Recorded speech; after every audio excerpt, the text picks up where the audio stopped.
told her I wanted out of the film. Then she pulled the tube out of my arm and sucked the pain meds out of the IV bag like a Capri Sun!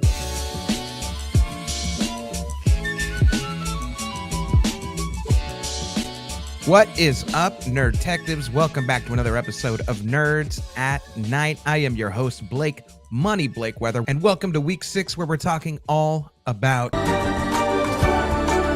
Y'all, this episode was wild, and everywhere I look online, every YouTube video, everybody who makes content about the show, everybody is thrown off, including myself, so it doesn't make me feel bad, but like, there was so much going on in this episode. There were so many details. There were so many clues that we got. There were so many questions that were answered. And then there were so many new questions that are unanswered that really just throw off this whole entire case. We did get some things right. And then there's some things that are just like, I don't even know what to do with that. What the hell is going on? And that's crazy for a show to do. And I'm so glad that it's doing it, that it's throwing us off so much, but that's good because all that means is we just need to pay attention to the clues a little bit tighter in these next few episodes to try and crack the case before the season finale. So if y'all tuned in before, y'all know how this works, and if you haven't, welcome all my new little dudes and dudenoffs. As usual, we're going to go over our rules for solving a murder mystery. This week and next week, what I'm going to do instead of doing a recap is I'm just going to sort of mix it in with the clues. So we'll do a recap and clue section, then we'll read a few of y'all's comments, and then we'll go ahead and rank people on our suspect board. Now let's first talk about our rules for solving a murder mystery, because we know murder mysteries have a unique set of rules that they follow, and we have a unique set of rules that we use to find the killer. So what are these rules, you might ask? Rule number 1, you gotta have suspects. Rule number 2, you have to have clues. Rule number 3, you have to have motivation. Rule number 4, you have to have opportunity. And bonus rule number 5,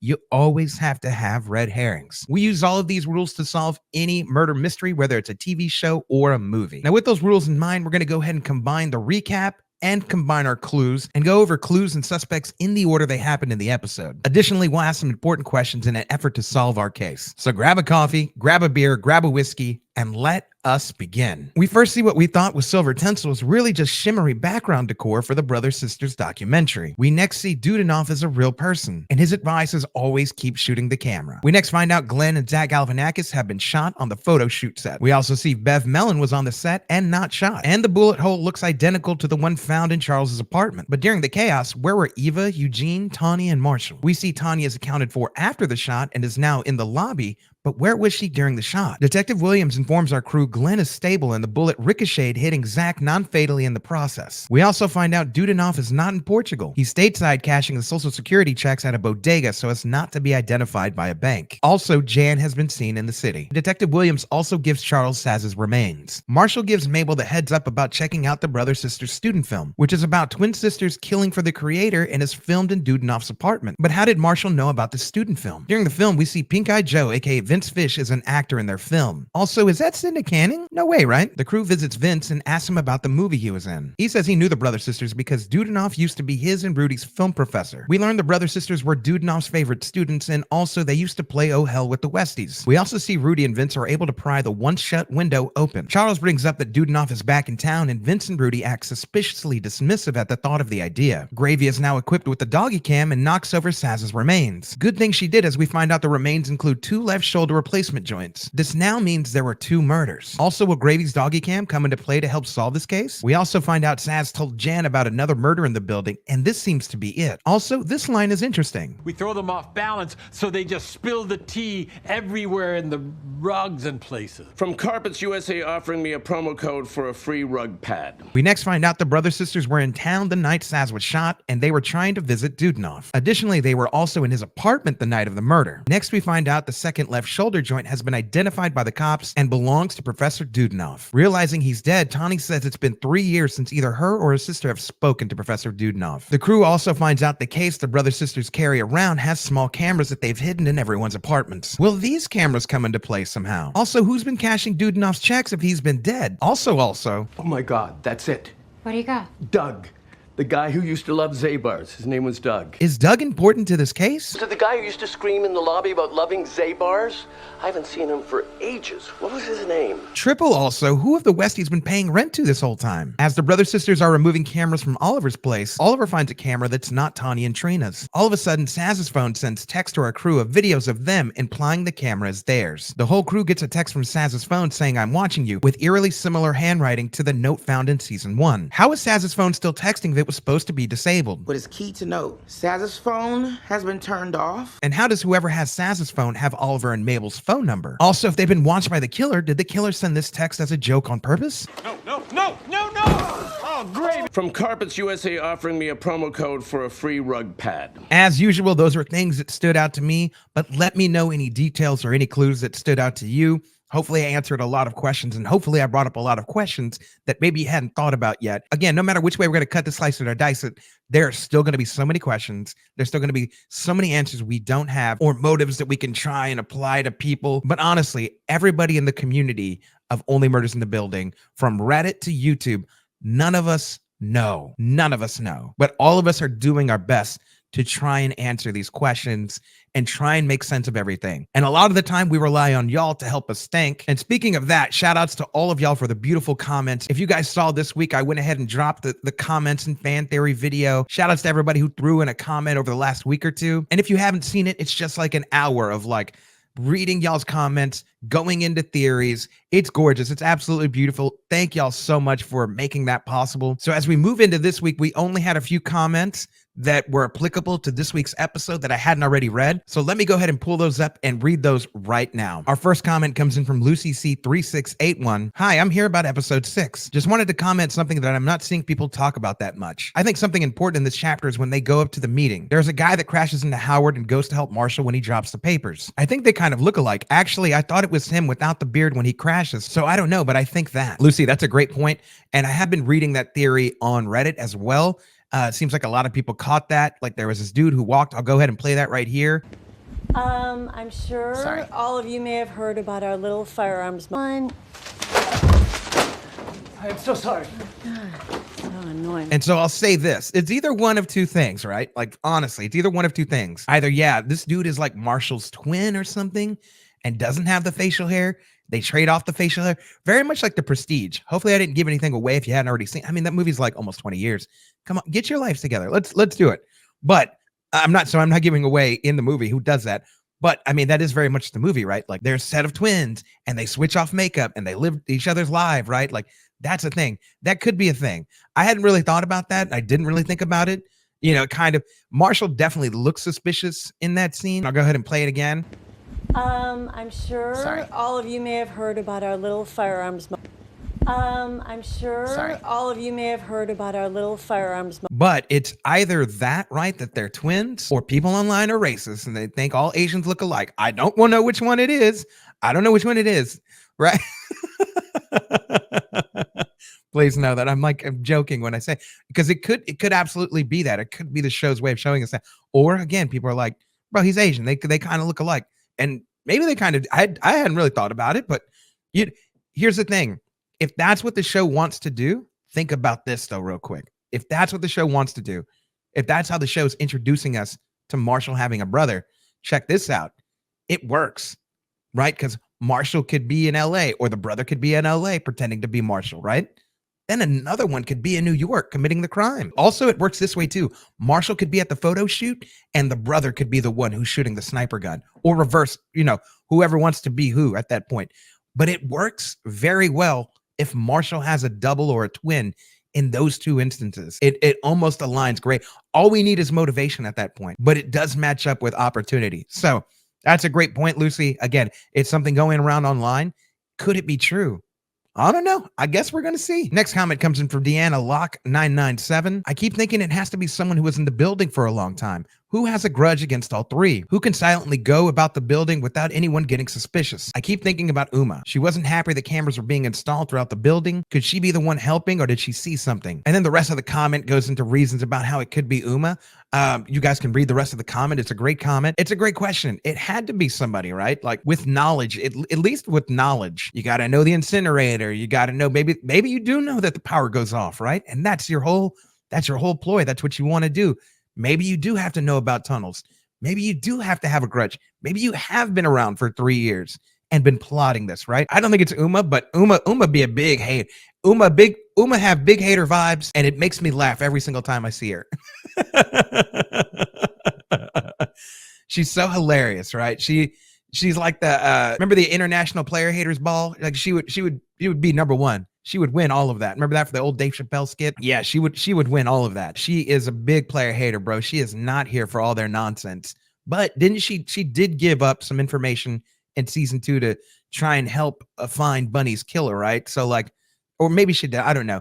I forget how that episode went, but I knew she was involved somehow to, they wanted to talk with her and she really didn't want to talk, whatever. She's not here for the foolishness, right? But I don't know if she hates him enough to want to kill him, but could be. But also that leaves us with who? Like Howard, Lester, you know what I mean? Like these are guys like what? Like that I don't know, like that are real low key. Again, one of them 3, real low key, knows their way around the building, loves the Arconia, doesn't want to stand for their foolishness. You know what I mean? I don't know. Lester be cool. It's always a person in the background who's the coolest with everybody, who they sometimes be out here masterminding stuff. So I don't really know. I think it's funny about Uma. If she ends up being some sort of big mastermind, I'm gonna laugh. But also, she's around and she knows. So at this point, like I've said all season, we can't throw anything off the table. But check out that comment because there's a lot of good reasons as to why it could be Uma. So appreciate that, Deanna Locke. Next comment comes in from Sherry7054. Who is most likely to have Saz's phone? Jan. They were lovers and could have helped her escape from prison. Could also be the chiropractor. Zaz could have left the phone at her place where her last picture was taken. Yeah, that's a good thought. However, it was the last place where her picture was taken. However, she called Bev on a phone number, right? Now here's the crazy thing. Was it her phone? And if it wasn't her phone, whose phone did she use, right? Because now that could crack the case open. Oh, so-and-so saw you before you died, and then you used their phone. They were the last person to see you before you died. That would be crazy, right? But I don't think that was the case. I think Saz had her phone on her. But it does make sense. Like this is why I suspect Dr. Maggie, because Dr. Maggie knows a whole bunch. And also, if we're going to follow the rules of murder mysteries, let's think about the big one. Scream is a murder mystery. And what they be doing all the time in Scream, they be copying phones. That's a thing. I don't know how you do it. I don't know if you can do it, but like, oh, she could put Saz to sleep and copy her phone. Oh my goodness. She could put Saz to sleep and copy her phone. Oh, she put Charles to sleep for a minute or 2. I don't know how long it takes, but people with technology. I don't know these kids. I don't know what these kids are doing nowadays. They're crazy doing all the TikTok shit. You know what I mean? I don't know, but that could be a thing. She could have copied the phone, right? If you copy the phone, you could disable the main phone, but you still have a copy of the phone, right? I don't know how that works with phone numbers. Again, I don't know how none of these rules work. I ain't never copied nobody's phone, but that is a thing. I do think though, Saz had her phone. Someone stole her phone off her body and used, facial ID to open it up, and now they could do whatever. Or, and I'm just gonna bring this up, what happens additionally in Scream, and one of the Screams, I'm not gonna give away which one. But typically, right, if somebody's calling and they're like, oh, I copied so-and-so's phone, and then it ends up being that person. When you see the movie, it's funny, when you see one of the Scream movies of what I'm talking about, you'll be like, oh my goodness, that's who the person was. That's who the person who was the killer. But anyways, it's Occam's razor, right? The easiest explanation is the explanation. Like the easiest explanation is to say like, Saz never lost her phone because Saz never died. Saz just got shot. She's alive. Or set up being shot. She's alive, and she's the one who's been texting, and she's masterminding this whole thing. I don't know. I'm just saying, like, what could be the simplest explanation is nobody has her phone. She still has her phone. She was the one who the cops say that it's turned off, but then she went to go turn it back on, right? Like, wasting all them anytime text messages and the anytime minutes. You know what I mean? So I don't know, but who is most likely to have it right now? Whoever found the body, whoever the killer was. Could it be Maggie? It's definitely somebody in that top ranking who definitely has it. So appreciate all the comments this week. So glad that they had to do with what we're talking about now. And again, we do the rest of them, but like we did all of them. So go check out that episode where we did all the comments, did all the fan theories. It was so much fun.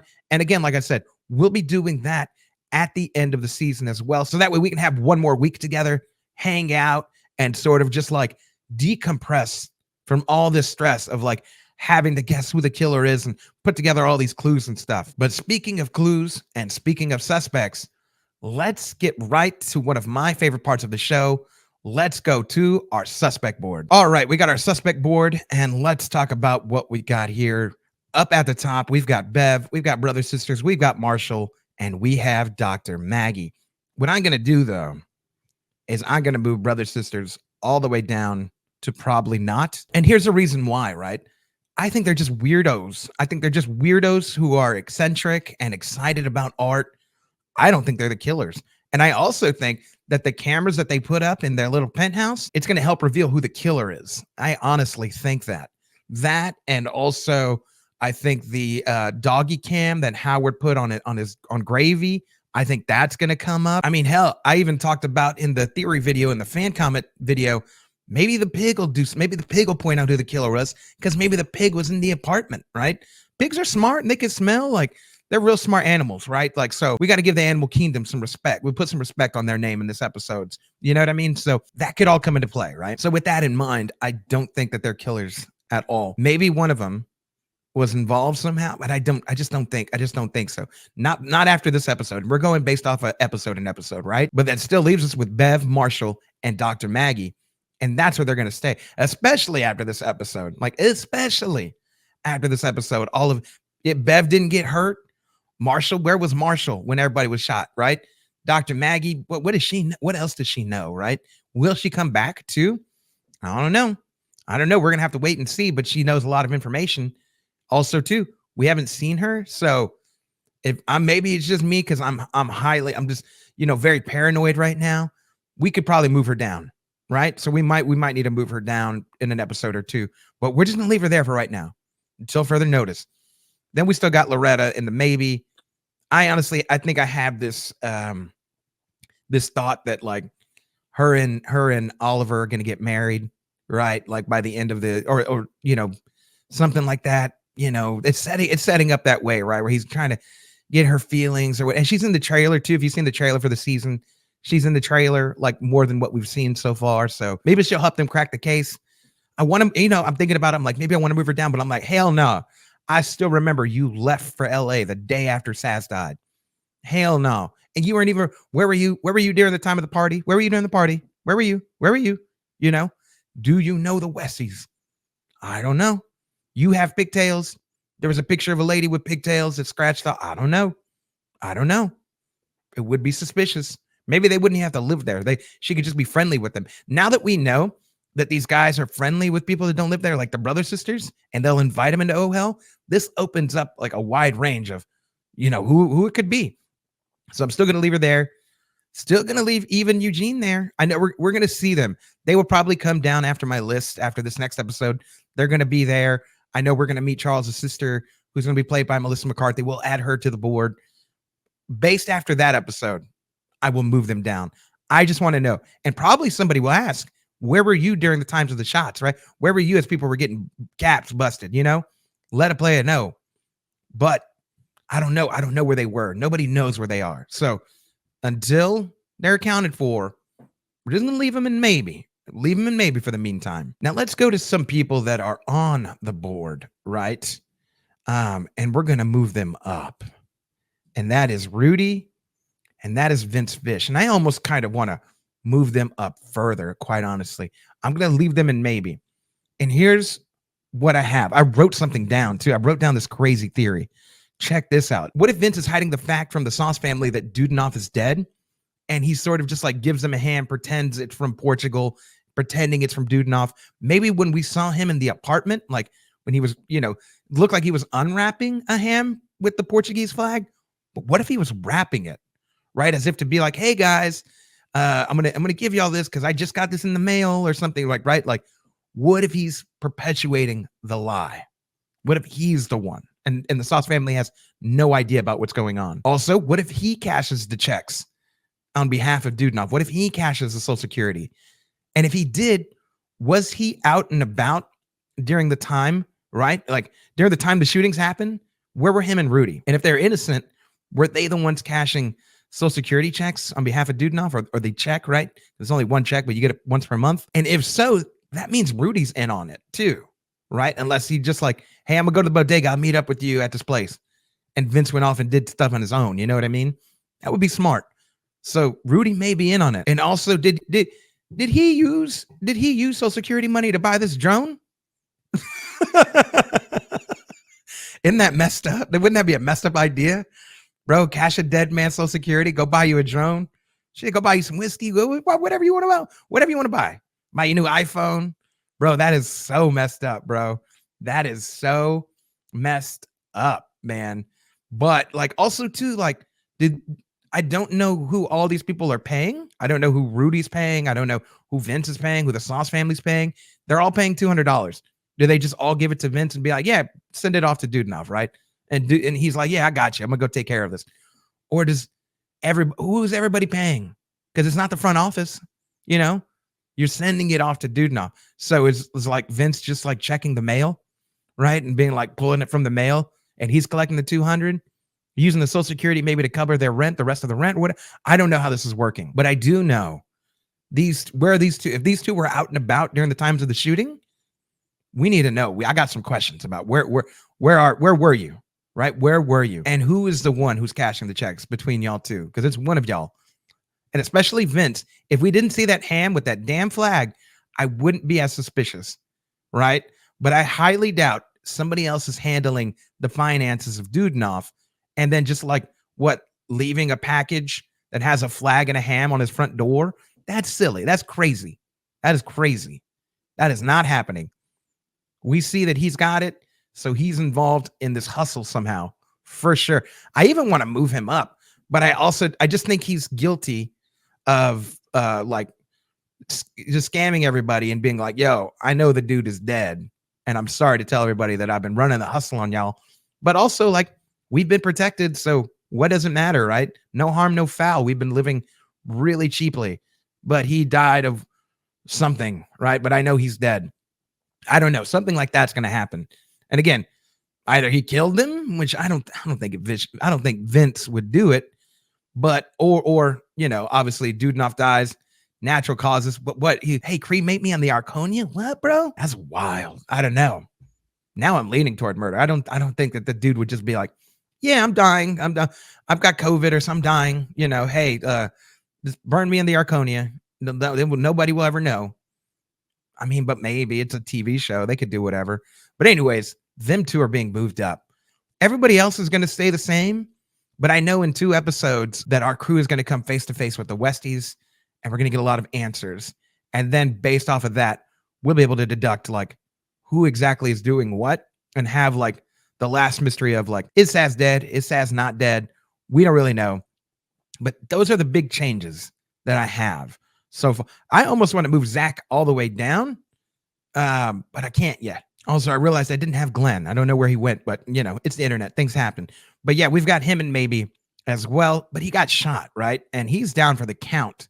And I said, if he gets shot, we're going to move him to probably not, because he's probably the one, like we all think, recognized Marshall or knew something that we don't know. And he had to get gone. And Zach Galifianakis is just a bystander who got hit, you know, with a stray. I told you, didn't I watch the theory video? I said, bullets be doing weird things. 2 people could get hit. Again, the whole JFK thing. We know bullets be doing weird things, and they did some weird things. And Zach got hit. I don't want to move Zach though to no way, even though we should move victims to no way if they're hit, because they're usually out for the rest of the episodes. But I don't know. He still could be doing something fishy. Still with that phone theory. Again, go watch that video.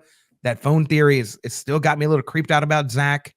But I'm not going to move him just yet. I'm not going to move him. We will see. I know the next episode we're meeting with all the actors. We will have Charles' sister. So then we'll start to move things up and down accordingly based on any information that we receive. Again, how do y'all like this board? At the top, we have Bev Mellon. We have Marshall. We have Dr. Maggie. Also, I want to point something out real quick. You know how this is a theory, But like, you know how in the show that they've been doing people's names and it's supposed to match up with like type of crime or whatever. Let's think back to like even season 2, because it's the example that pops up. Poppy's real name is, her last name is Butler, right? Is it Betty Butler or whatever, something like that? And then it's supposed to be the whole, oh, the butler did it, right? And she was one of the killers. And then even in season 3, right? Cliff, right? And then Ben falls down to his death and dies. Let's think about this. If somebody got killed by way of fire, I was thinking about this today. It might be a reach. Y'all let me know. Be like, hey, Blake, this is a reach. But let me know. I couldn't think of anybody's name that matched with like fire or something like that. But then I thought about it. I'm like, what about a fire marshal? Ooh. Oh. I think I'm so clever, right? Here's a guy that likes the sound of his own voice. Fire marshal, though. Fire marshal makes sense. The fire marshal sets up the fire to incinerate somebody. Man, that could be a thing, right? I don't know. I was just thinking aloud and kind of thinking about that. So that's the closest I could come with anybody's name, unless somebody's name and some sort of whatever language means something about fire. But that's the closest thing I could come to. I'm like, man, like, yeah, fire marshal. Like that could be interesting. That could be, we could be like, that's the name. The name connects him, and then he ends up being the kid. If that's the case, I would be like, man, we did it here, Nerdtectives. We did it here first on Nerds at Night. You know what I mean? Also, second thing I want to think about is Vince Fish, right? There's a type of camera called a fisheye lens camera. I used to work in like security type stuff. I did, QA for security type stuff. And I found out about all these different cameras, but there's a fisheye lens camera. And they're the ones that sort of like, it can sort of see this 360 view all at once, like this 180 view all at once. It's weird. It can see this whole big spectrum. And like the picture looks really weird. But look up fisheye lens cameras, right? And you'll kind of see a picture of what I'm talking about. It looks very strange, but it's a type of camera. And what do we have in, our podcast crew's apartments? We've got cameras. What kind of cameras? It could be a different type of camera. Again, bit of a stretch, but you could associate Vince Fish, fisheye lens, fisheye camera. I don't know. It's the closest thing. I could think of that had to do with something like cameras. So I don't know. We'll see. But again, if that one hits, man, we're doing great over here. Also may not hit, and I may be wrong. I'm the world's most okayest detective. I never said I'm nothing special. So how do y'all like the board, though? Who we have at the top and who we have, of course, at the bottom, which is our podcast crew, and everybody in the middle. Let me know in the comments where everybody is sitting on your suspect board. But yeah, that is it for this episode 6, which was wild. It for sure was a blow up. It for sure, everything blew up. Everybody's conspiracies, everybody's thoughts, everybody's theories. A lot of stuff blew up. A lot of stuff, there's some stuff that got right? Like everybody was saying like, oh, probably Ben will get shot. Ben got shot, right? Or Glenn, not Ben. You know what I mean? Glenn Ben. Oh, Glenn Ben got shot. I'll say that. You'll know what I'm talking about. Glenn Ben got shot, but Zach got shot. Nobody wants that, right? So, but yeah, we got some things right. And then there's some things that like opened up, these portals into pathways that we don't even have any semblance of an answer for. Again, questions got answered, and then we got triple the amount of questions by the end of the episode. What's really going on? Again, if you don't know, it's okay. We're all supposed to be experts who are hosting these YouTube channels, and none of us know. And it's A-okay. All of us are the world's most okayest detectives. I'm not the only one. I'm just the first to admit it. So I appreciate y'all hanging out with me. I appreciate y'all tuning in for this whole season. This episode may be out just a little bit late, but again, got some things going on in my life where it's just timing wise, it's gonna be a weird 2 weeks, and then after that, get back to a normal schedule. So thank y'all so much for tuning in, hanging out. Y'all know what to do. Follow the podcast on any of your social media, Instagram, X, Nerds at Night, or you can follow me on social media. Pick one, anyone, just one. I'll pick all of them then. Facebook, Instagram, Twitter, Snapchat.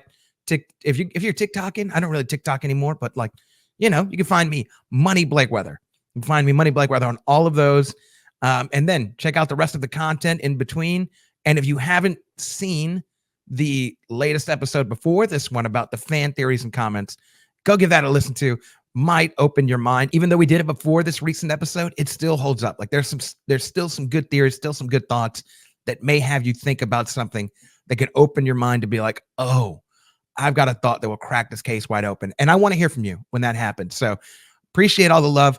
Appreciate hearing from y'all. Thank y'all so much for just making the show so awesome week by week. In the meantime, though, y'all know what I'm about to say, whether it's morning, evening, afternoon, whatever time you're listening to this, I appreciate each and every single one of y'all. And until next week's episode, I will see ya.